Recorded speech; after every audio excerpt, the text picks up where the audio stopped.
This is the Lone Crater YouTube. We hope this video helps. In this video, I will explain how to get a grid on Photoshop. First, open your Photoshop document. Grids are incredibly useful for achieving precise alignment and consistent layouts in your designs.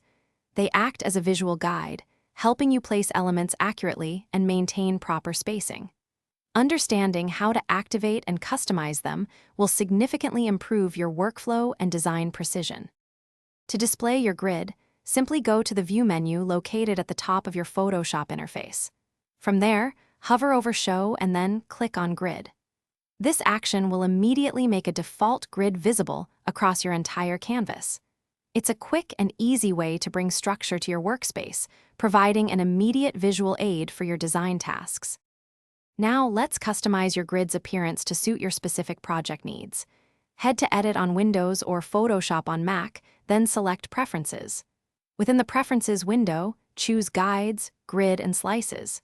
Here, you can modify the grid line spacing, set the number of subdivisions, and even change the grid's color.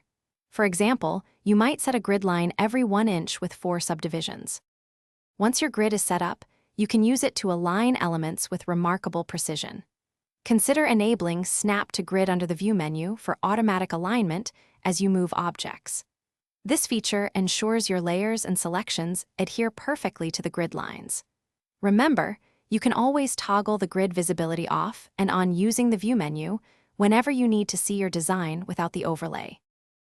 Thanks for watching. Consider subscribing if we helped you.